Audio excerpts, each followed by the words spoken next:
Salam alaikum, j'espère que vous allez bien en ce jour. Voici, nous touchons à la 16e question de ces 20 questions que j'aimerais adresser aux musulmans et que je vous encourage réellement à poser à chaque personne musulmane que vous croisez. Dans la 15e question, nous avons vu c'était quoi le Nasikh al-Mansour, l'abrogeant de l'abrogé. Avec ce principe-là, nous pouvons voir qui sont les vrais musulmans entre Daesh, par exemple, le terrorisme, et les modérés. Qui sont donc les vrais musulmans? Car les deux vont avoir des versets pour dire, par exemple, les modérés vont dire qu'il faut aimer les juifs, qu'il faut aimer les chrétiens, qu'il faut aimer les non-musulmans. Et ils auront des versets pour dire cela. Et les terroristes vont dire non, il faut détester ces gens-là et il faut les tuer. Et ils auront aussi des versets pour dire cela. Mais qui donc dit la vérité entre les deux? Les modérés aiment ce verset du Coran, la sourate 2, verset 256. Nul contrainte en religion, car le bon chemin s'est distingué de l'égarement. Donc, quiconque mécroit aux rebelles, tandis qu'il croit en Allah, saisit l'anse la plus solide qui ne peut se briser. Et Allah est audient et omniscient.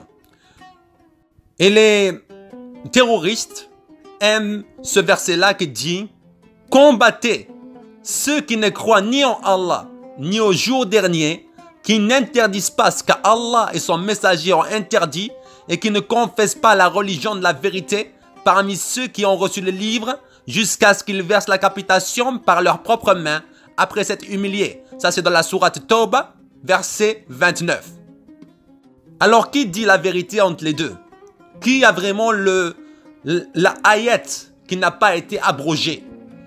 J'aimerais vous dire que Surat Tawbah, c'est la 113e dans l'ordre de révélation.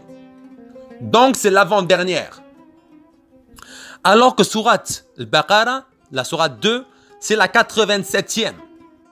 Donc, selon le principe de l'abrogeant de l'abrogé, le verset 256 de la Surat Al-Baqarah est abrogé par le verset 29 de la sourate 9, Tawbah. Donc, je vous laisse maintenant deviner entre la personne modérée et la personne terroriste ou radicale ou celui qui suit les principes de Mohammed, c'est qui le vrai musulman entre les deux. Maintenant, Jésus-Christ nous a prévenu plus de 600 ans auparavant dans Jean chapitre 16, versets 2 à 3. Ils vous chasseront des synagogues, même le temps vient que quiconque vous fera mourir croira rendre un service à Dieu. Ils vous feront tout cela parce qu'ils n'ont connu ni mon Père ni moi. C'est qui refuse le Père et le Fils dans le monde? C'est qui tue au nom de Dieu en pensant avoir des vierges au paradis? Je vous laisse deviner. En tout cas, chers amis musulmans, j'aimerais te dire le chemin dans lequel tu es et le chemin de la mort et de l'enfer. Tu devrais mieux te réveiller aujourd'hui afin de ne pas mourir dans cette incrédulité et dans ce chemin qui va te mener directement dans le lieu de tourment.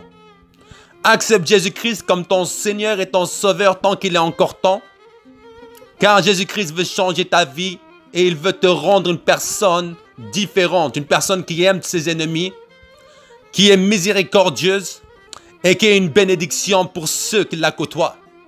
Mais tout cela, à toi de décider, Dieu ne va jamais t'obliger à l'accepter. N'hésitez pas à partager, à liker, à vous abonner. Soyez grandement bénis et à bientôt pour la 17e question.